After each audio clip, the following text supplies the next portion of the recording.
Welcome back to more Dread Delusion. So, where we left off, we had basically finished off the Clockwork Kingdom, and the goal had basically been to do what needs to be done. So just going to check that. Oh right, yeah, we get to go back to Metcalf's house and talk to Speaker Sunil. Yeah, so we'll do Sunil first, then we'll go and talk to Metcalf, and we'll be done. We'll be able to head back to town to head back to the original fortress and find out what the next chapter of the game is. So it should be hopefully relatively exciting as far as this game. So we're gonna do that now. So, Speaker Sunil, why you been disappearing all the people?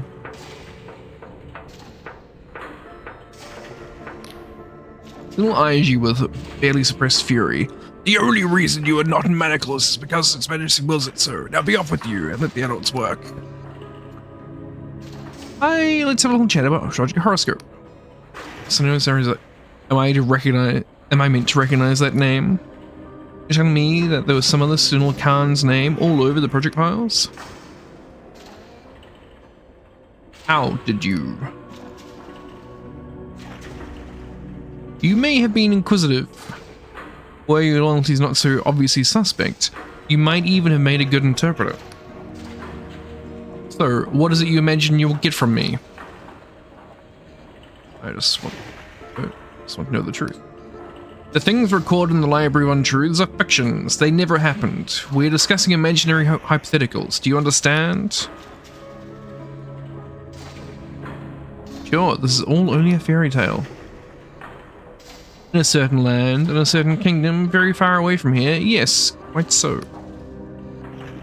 In a certain land, there was a king with magical powers. One day, the king's retainers asked if he would use his magic to transform people into their best selves. The king agreed, but first ordered a test. The king's retainers would scour the land to find 6 people, who between them embodied all its variation in character and temperament. The king would then multiply each candidate 6-fold, changing every copy in a different way. The original candidates would remain unchanged to see what happened when the king did nothing, and to keep the test pure, the king would make all 36 subjects forget they were ever a part of it. So the king wouldn't grant the Oleg's daughter wishes. There is no Oleg in this tale, but yes, the fictional king we're discussing would not allow the original 6 subjects to be magically altered in any way, lest the experiment become tainted. The 6th candidate, Afra, was wild and disobedient, showing little promise, yet it was one of their copies, the 6th in fact, who proved wisest of all. And so the king was satisfied, and began using his magic to create many more good and faithful subjects. It was a great sorrow when the original Afra was consumed by a plague unleashed by the king's enemies. But eventually the plague was defeated, and everyone, or almost everyone, lived happily ever after. So there ends the fairy tale, and there ends your telling of it, if you wish for a happy ending of your own. This is how the corruption started with Project Horoscope. Oh, would you care to explain your logic? You gave your king the power to alter people, and people began turning to monsters. Don't you think it's a bit suspicious? You must think you're very clever indeed, like a child who sees a house burned down and believes wood is to blame. That the corruption is entangled with the king's powers of alteration is trivially true, and the guild has never denied it. The real question is who or what is thwarting those powers' correct operation. But it is abundantly clear that you know nothing of the king's magic, and I have better things to do than indulge the misapprehension of children. We finished here? I shall leave you to your work. Okay, so...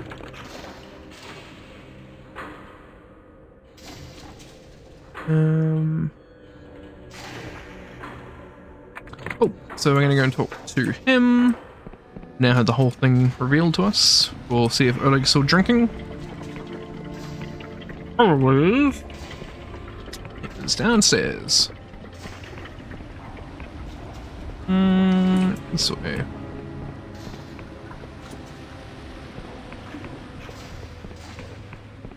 Pardon-moi. Pardon. And then he was...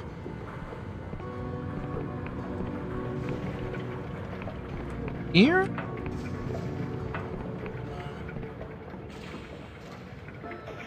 Who are you? Someone's knitting something long and cozy looking. Oh look, you're like seeing a ghost there. Anything you want to talk about?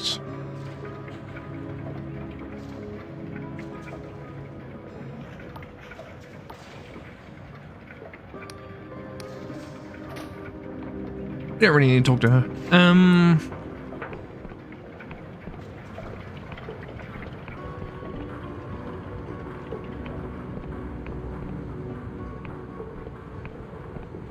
Is it up here then? I know he stumbled upon it by accident. Kinda. Yeah, he's here. He's got himself up. You find Oleg absorbed in some kind of word puzzle. He is sober, but when he glances up, you see bags under his eyes. You again. Have you come to throw in the towel? I found your daughter. Her name was Afra. He stares at you for a long time without visible emotion. You're trying to scare me. You just picked that name out of a book you read.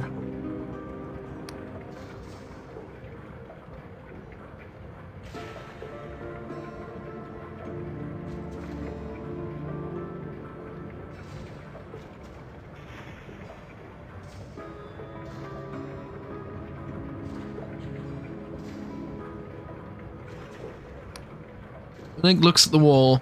He starts to reach for a bottle and stops. Afra. What kind of name is that? Must have been Genevieve's idea. I would never have chosen it. Well, you used to use the past tense, so I assume it's not good news.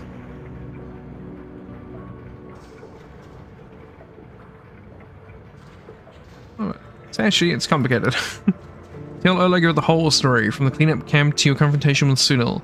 At one point his hands became shaking, so he hides them in his lap. I had suspicions, of course, that my forgetting was no accident. We all know the guild changes people, normal people, not just crooks and saboteurs. If you are observant, you see signs everywhere, only you can never be sure who is safe to tell. Special project, I guess I would feel honored. They should have looked after her, given her an easy job. A pension, at least a fucking medal. Well then, do you have my locket?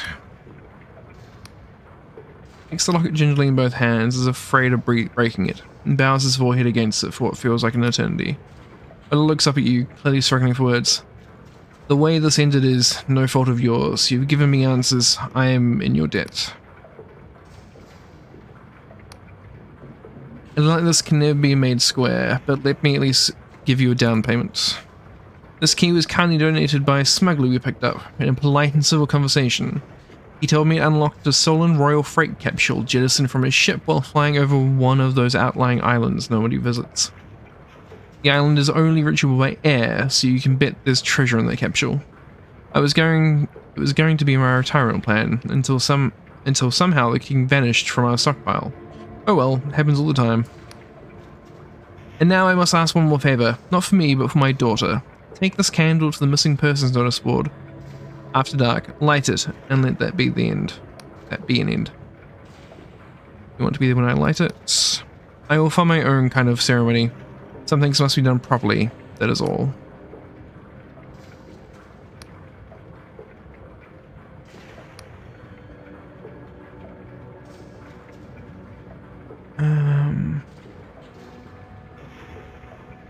Perhaps not ever recognized the locket, she remembered you. Are you going to say that some part of her is still in there, that maybe there is some way to save her? These are foolish tales people tell themselves because they are scared of the truth. Because the corpse may grasp and twitch hours after death, so the corrupted vomit up chunks of the person they replace. What you spoke to is only an echo, like a ghost. Besides, what would I do? Break her out of her cage? Smuggle her past quarantine? Hide her in my cupboard? then we would both be destroyed. My daughter is gone. Whatever thing has her body now, let them burn it. Now please, no more questions. What else is there to say?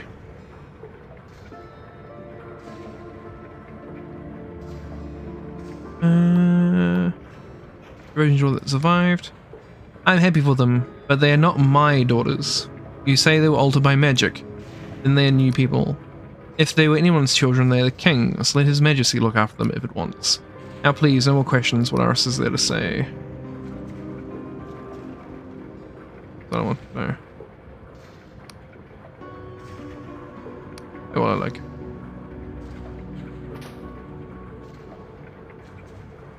He's just looking out the window.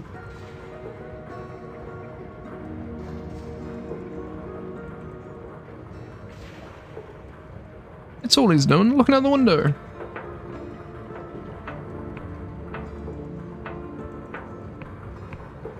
I've been thinking this zone looks way brighter. I've just remembered that we made the snow stop. I think that's visually what's doing it.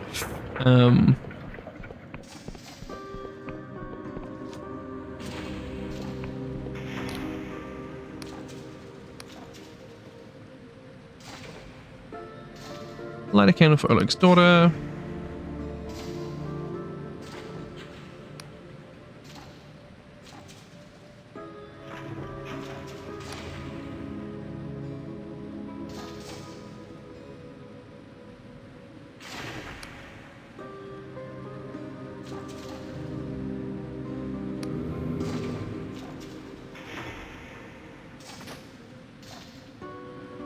I think the person over there behind me is that one. We're actually gonna go and check in with Afra. The smart one who's not there. Whatever. Then fine. We'll just go and deal with dear friend Caxton. Of course, from this position, it is basically the longest trip back.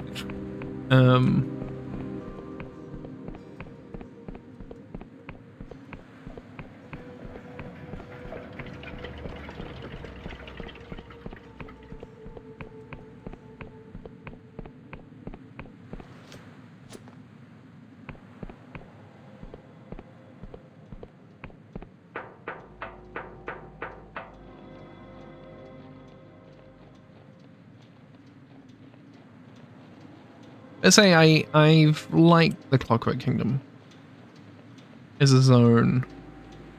It both retains the verticality that the other zones have had, whilst also being distinct. And despite the fact that it is a very vertical space, it doesn't necessarily feel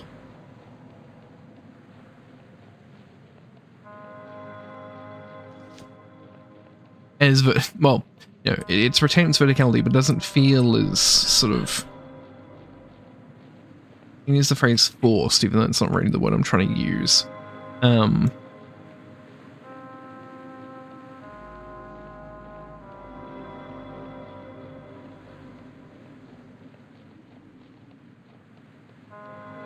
what splitting up there has been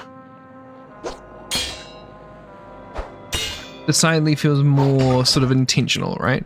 So, you know, the fact that, the AI has decided to carve a massive trench to save itself from, you know, the, everything else is actually, like, makes sense.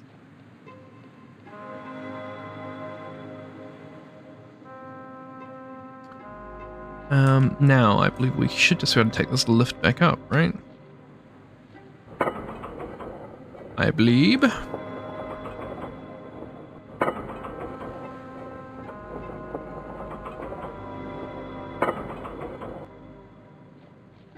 Yes.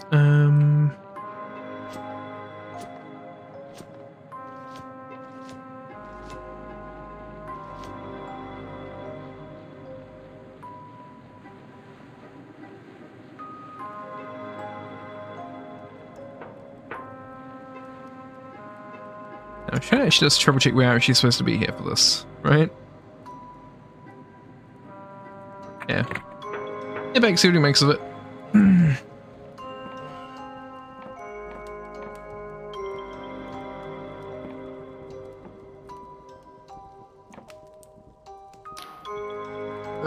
What a jolly hard day.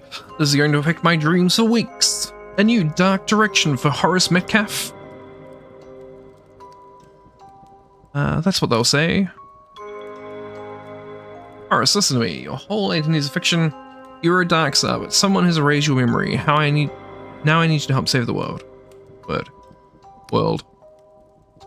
You already are very strange. Do you know that? For a second there it looked like he was pissing in the fire. I found this brass cylinder in a ruin. Do you recognize it? Why, yes, I do. It's part of that old music box over there. I'm no good with the devices, so I've never been able to figure out what was wrong. But how did you find it? The box hasn't played in years. It's a music box, of rare and intricate design. The lid depicts pastoral scenes of ordinary mortals working and relaxing together, finely inlaid with iridescent Titian and mother of cloud pearl. However, there doesn't seem to be any music in it. Circle the vast drum that you found in progress. You laboriously wind up the mechanism, and then release. As the cylinder turns, the needles pluck the teeth of a steel comb, and a tender twinkling music begins to play. It's a haunting tune, somehow familiar and ethereal all at once, like a lullaby from time's own beginning. You feel a shiver run up your spinal cord, and the hairs on your arms prick up. Behind you, a porcelain teacup smashes on the floor. Metcalf gazes into nothingness, his eyes half closed. His breathing is slow and gentle, as if he's sleeping. Metcalf, are you feeling quite alright? He does not respond. Wave your hand in front of his face. Quick as a flash, he jerks awake and grabs your wrists with surprising strength. No. Frantic eyes dart around the room before coming to rest on you. His breathing is sharp and shallow, like he's justified to fight. You bloomin' idiot! You've ruined my cover! And Frost, I presume. You think I want to remember any of that mess? I did this, you nincompoop. I erased my memories. It was the only thing that's kept me hidden from the Clockwork King for all these years. The only thing protecting Simul. And now you've gone and ruined it all, you blinking artichoke. That's interesting. Seems I still can't swear. And you erase your own memories. What? As if it's hard? Perhaps you're aware that the king alters people's minds with an old book on memory magic loaned from the Duchess. I had a little trouble back engineering the technology. I called in a favor inside the Mechanist Guild to create some false records, and voila! Horace Metcalf was born. Except now you've killed him, you prize-flipping dimwit. Aren't you able to be your true self again?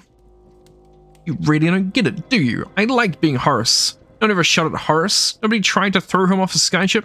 No one ever put a flippin' typhus under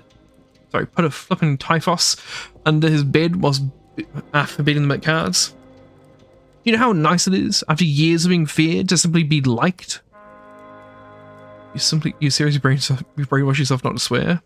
In my dark side days, I was known for having a rather dirty mouth. Or just compensating, of course. Still, making Horace more prissy seemed like a useful addition to my guise. Listen, never mind all that, I need your help. Help? You blunder in here, you set fire to my life, and then you want my help? You can go hang yourself. I'll have my belly hands full escaping the kingdom, and, oh yes, never see anyone I love ever again.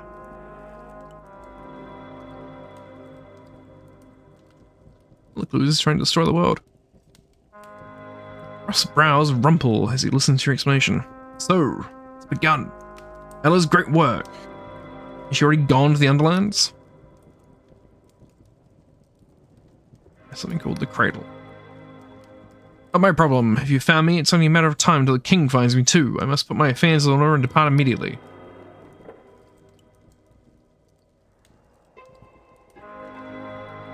You followed Vela for years. How can you just walk away?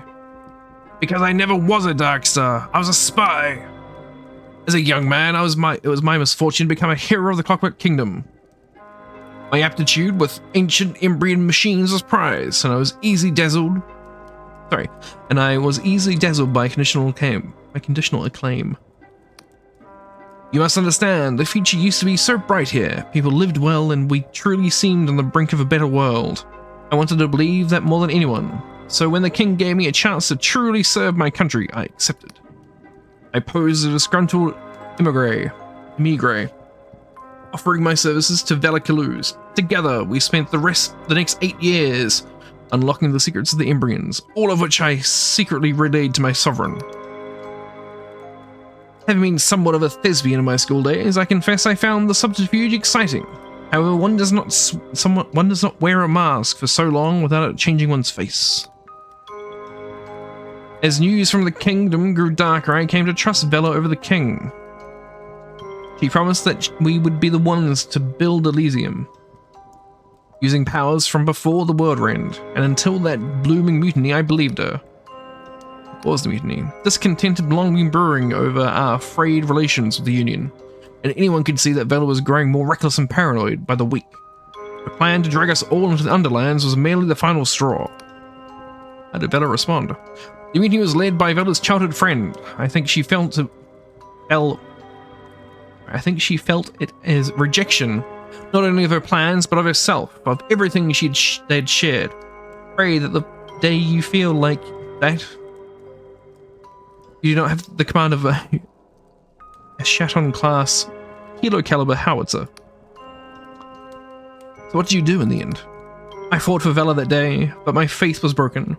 I lived through enough purges and coup d'etat in the king's early years to know a tyrant when I saw one. Still, my mission stood, or so I thought. As it turned out, my next orders would be my last.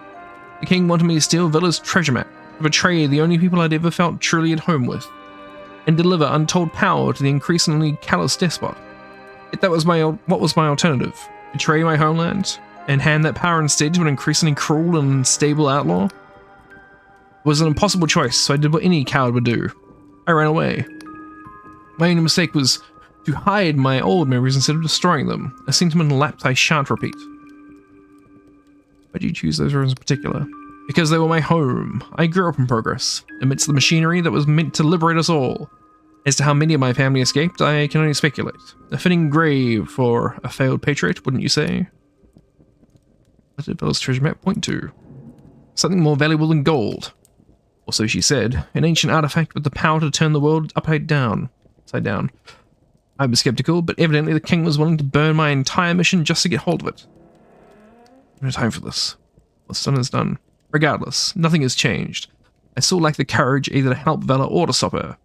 You've destroyed my life for no good purpose, and now I shall bid you adieu. Please, wait a second, just hear me out. What could you possibly say that would change my mind?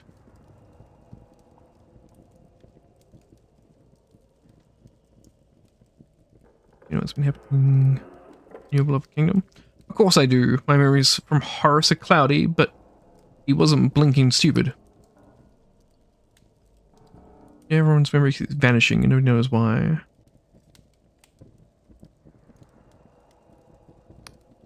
Well, wait, what? You've been living in a dream, Frost. The real world is fucked. Confound you. Don't you think I flipping know? That's why I wanted to be Horace.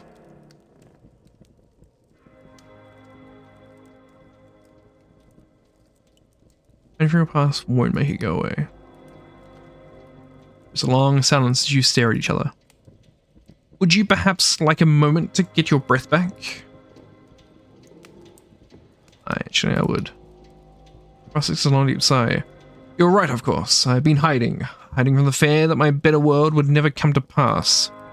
No matter who is in charge, it will always be wrong. Sorry, it always goes wrong. Yet I cannot bring myself to truly give up hope. At least for Horace, things were simple.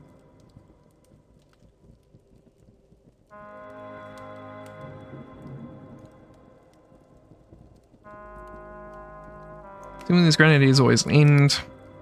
So where would you drag us? What are you fighting for? The Inquisition? The status quo? You lament the price of others' goals. But how many people have you hurt to get here? And how many more will it take to stop Vela? And yet, there's a truth in what you say. For years, I've been pretending that I can't smell the smoke, and all I accomplished was to let the blaze grow out of control. Better that I stop the show than let the sage burn down. However, that is not enough. I want a full Inquisition pardon. I want Union citizenship for me, Samol, and his family. I want 5,000 coins and silver bullion, and another 5,000 in fully assignable and non-revocable promissory notes from the Usurers Guild of Riova. Done. Good. Given the stakes of my skills, I think it's rather a bargain.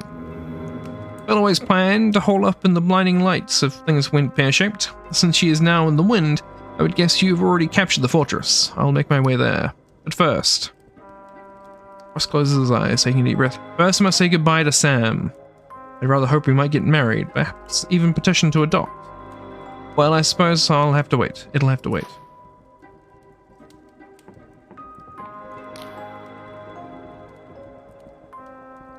So I was struggling to put a brave face on, to keep face on deep disquiet.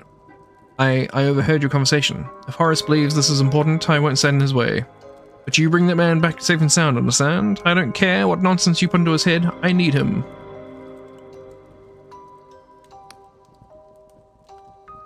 That's all I can ask. I'll be praying for the king for you both.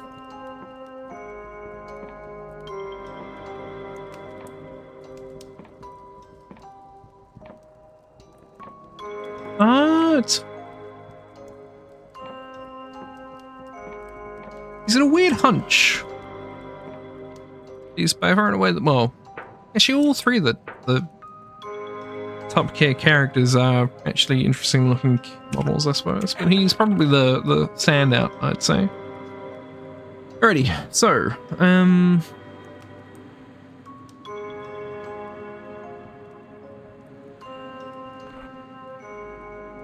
well, we're being told we can go... Oh, hang on. So if we go...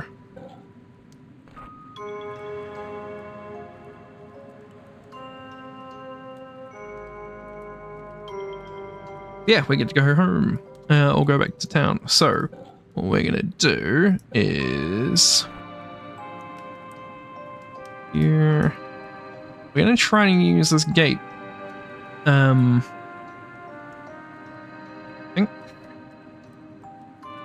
Because they said that we can. It's my logic, and I'm keeping to it. So we're going to run all the way back over there. It's going to take us a while.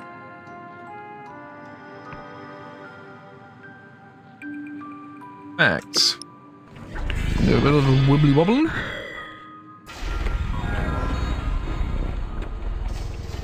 Wibbling and wobbling. I think this is going to be the quickest way to go. So we're going to go back to the bottom. Into me last night. I appreciate the fact that it's midday. Or in the afternoon, I think, game-wise. I don't want to talk to you. You're not attacking me. Interesting. They do like me. They do like me. So yeah, if we cut across this farm.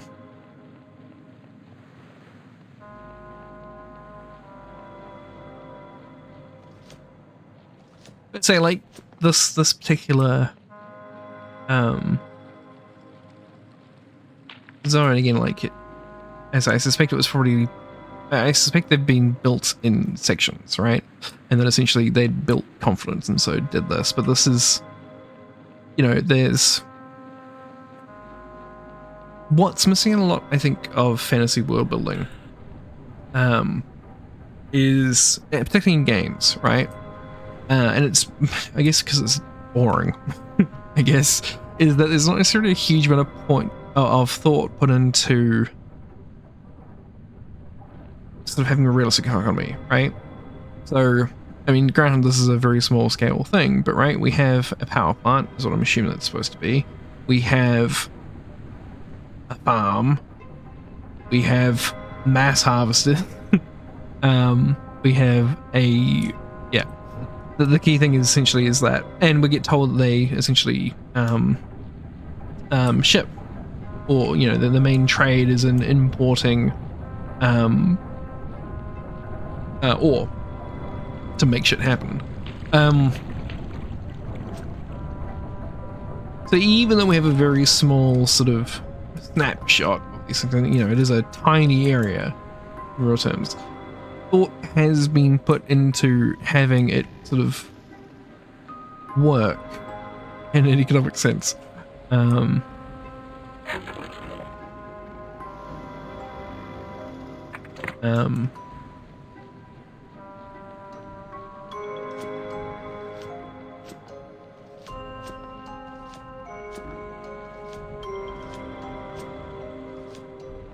That's one of the things that makes the, you know, The Witcher 3, for example, feel like, you know, such a memorable place, because everything sounds so grand, because it does actually feel lived in, you know, everything outside Novigrad is farmland, or, you know, people fishing in swamps. These towns, you know, yeah, they may be next to each other, but they sort of exist in a believable way, right? And again, Europe does have towns which are, you know, practically a stone's throw away from each other.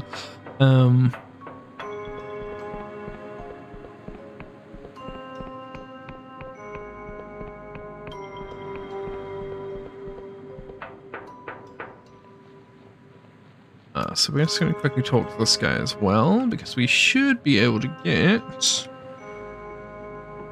bunch of stuff, or a bunch more,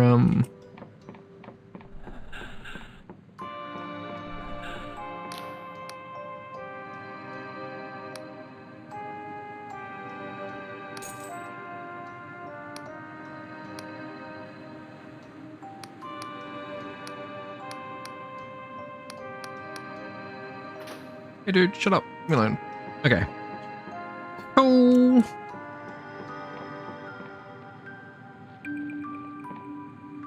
All 32 bucks out of him. I think we had largely explored most of what was around beforehand.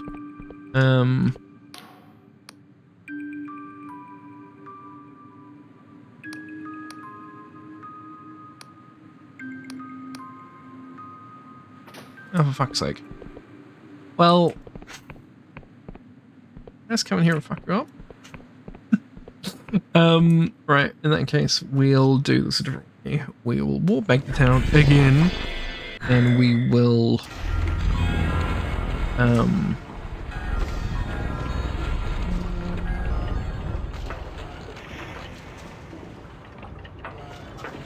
being generally very irritated by the fact that we have done that.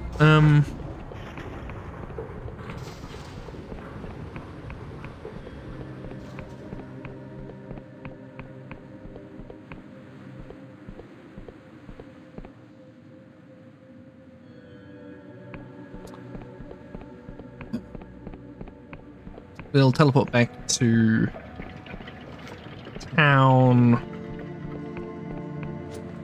Presumably going to have to run. What I'll do is I'll put in a cut here. I hadn't intended to, but we'll be back next time for more Dread Delusion.